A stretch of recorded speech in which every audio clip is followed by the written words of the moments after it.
Unfortunately, the world is such that bad habits can come easily.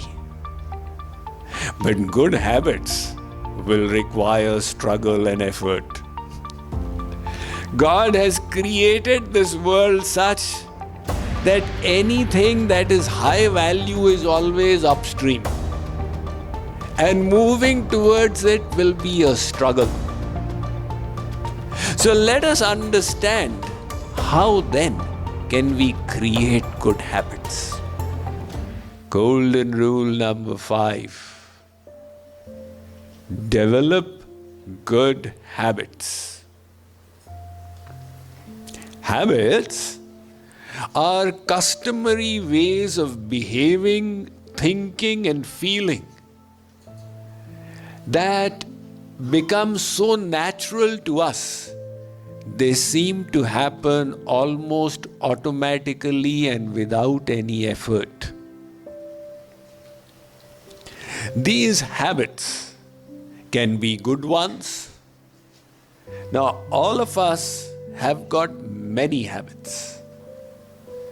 Somebody is habituated on coming home in the evening from office to go for golf. If they don't get golf, they feel something is missing. Another person is habituated to having a cup of tea before going to the restroom in the morning, otherwise they can't ease themselves. A third person must meditate in the evening, otherwise they feel there's a void. So these are all the habits we have established within ourselves. The good habits will benefit us. They could be habits of hygiene, of health and wellness, of positivity, of loving devotion. On the other hand, bad habits will hurt us tremendously because unproductive, poisonous thought and behavior will come to us naturally.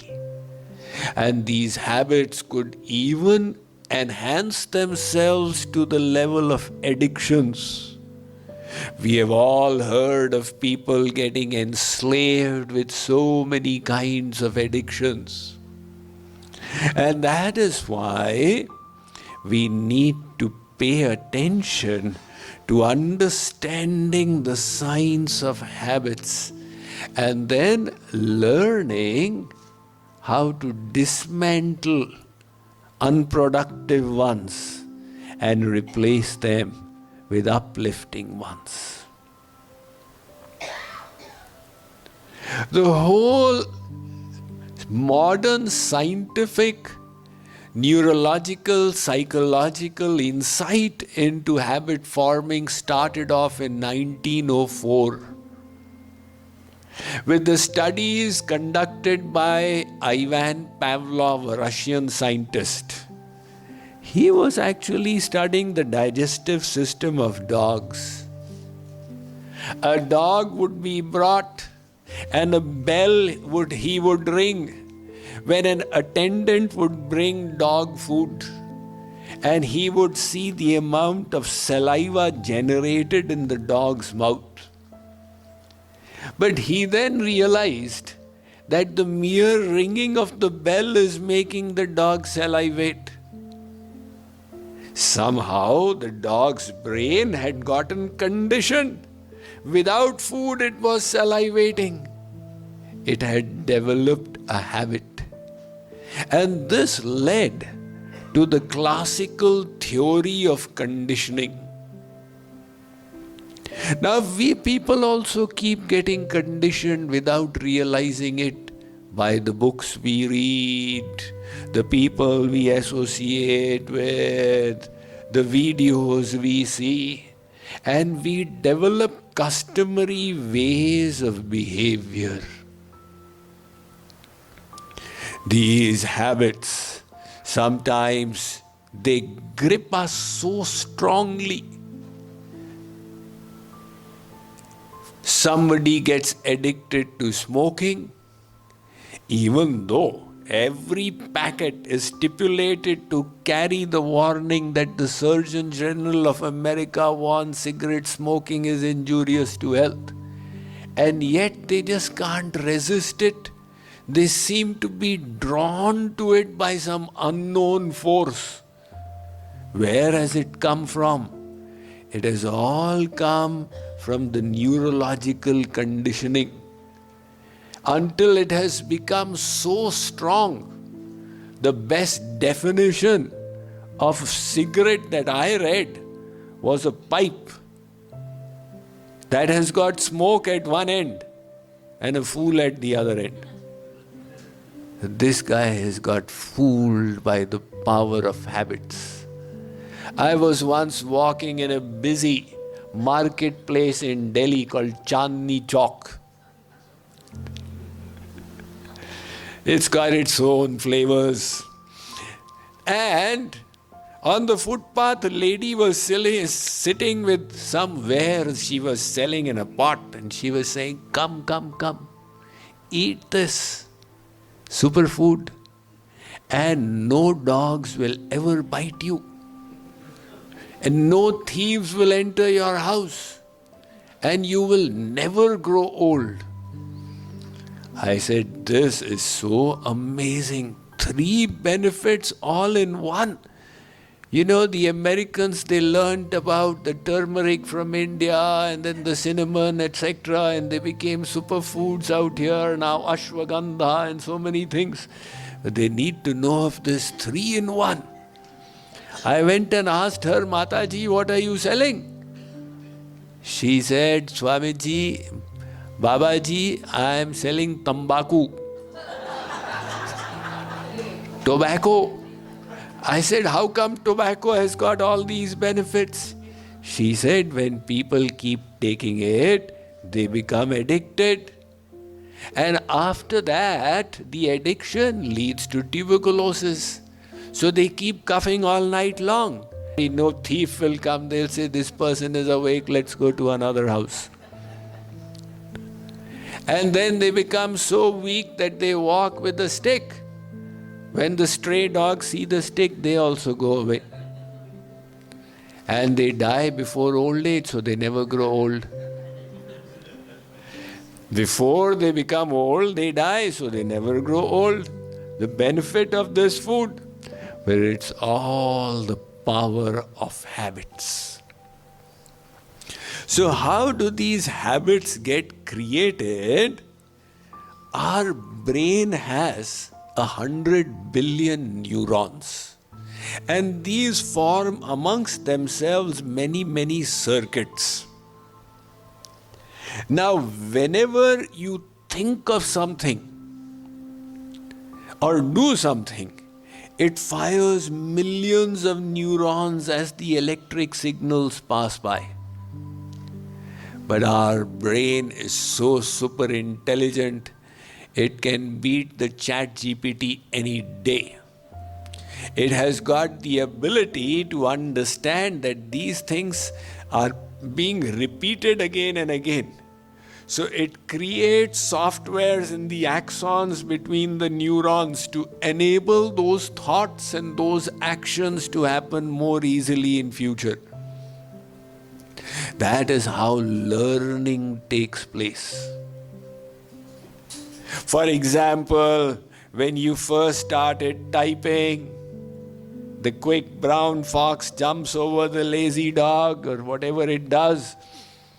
You had to search for every letter. Is this supposed to be the ring finger on this letter, etc.? You were literally typing at the rate of 5 words a minute. But as you went on typing, the neurons wired themselves into your head until your fingers were literally flying. Now, how was this happening? What was the secret to it? It was all the learning that happened in the brain. Likewise, habits too get created. Suppose You came back from office all tired and exhausted, doing this work which was so boring to your mind, but you had to do it to bring the bread on the table. And when you returned home, you said, I definitely need some entertainment. So you switched on Netflix and sat down in the main couch of your living room. But then you thought it will be a great idea to sip some coffee as well. So you went and fixed yourself a cup and came. Now that naturally gave you some pleasure in the tongue and in the head.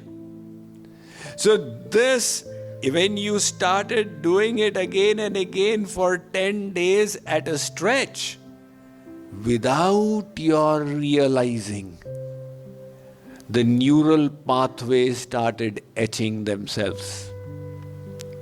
And a habit has got created where the moment you sit on the sofa in your living room and put on the TV, your mind develops the desire for coffee.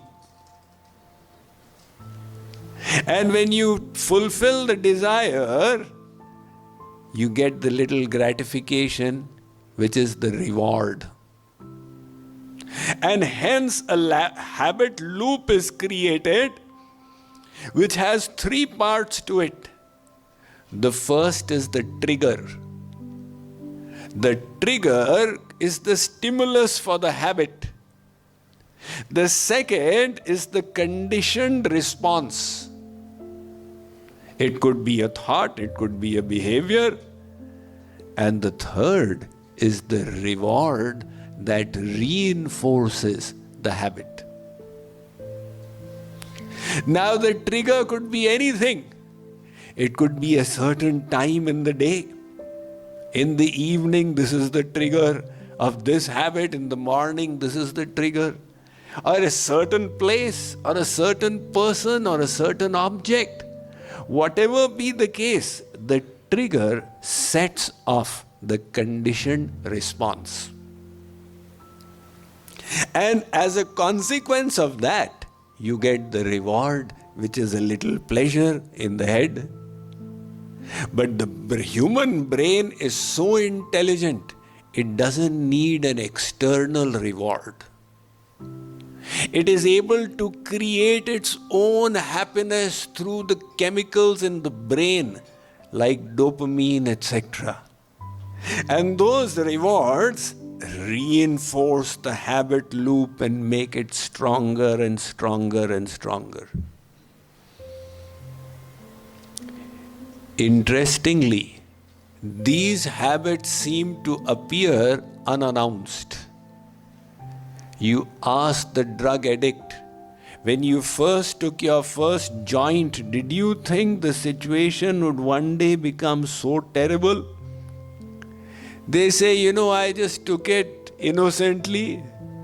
I always thought whenever I like, I can give it up. Until it was too late. So they seem to come in unannounced. And they become so strong later on. It's just like when the sapling is little. You can easily yank it out of the ground. When it's become a plant of substantial size, you will need to exert. And once it's become a tree, you can tie an elephant to it, it will remain there. Likewise, the best time to break bad habits is before they are formed. But even if it is too late, it is never too late. Because this human brain, its neuroplasticity provides us the option to be able to change all habits and create new ones. Social scientists, they did this study where they found that when a fast food joint moved into a neighborhood, McDonald's or Dunkin' Donuts, etc., etc., some of the people around fell for it and developed the junk food habit. It all started with a few innocent visits. But then those French fries laden with salt and all the oil, etc., they were providing substantial reward to reinforce the habit loop. And when the habit developed, it came with its consequences of ill health, etc., etc., until they were hooked. However, these researchers also discovered that if the fast food joint happened to move away from there, then those people who had developed the junk food habit, after a year or two, it just disappeared. And that provides us with the ability to change all habits. Now, these habits are created by us, and we reap the consequences for better or for worse. Unfortunately, the world is such that bad habits can come easily, but good habits will require struggle and effort. God has created this world such that anything that is high value is always upstream, and moving towards it will be a struggle. So let us understand how then can we create good habits. Remember one thing: our subconscious doesn't care whether the habit is good or bad, because it doesn't use the sense of logic. To that extent, habits can be compared with macros that are placed on the cells in an Excel sheet. Now, most of you have used Excel sheets, and you can place macros on the cells which do their own program, mini program on anything that is placed in the cell. It is your responsibility to design the macros well. And if there's a defect in the design, you'll get a messed up sheet. Likewise, if we install bad habits, then we'll get a messed up life and a messed up mind. But now, how do we uninstall bad ones and install good habits?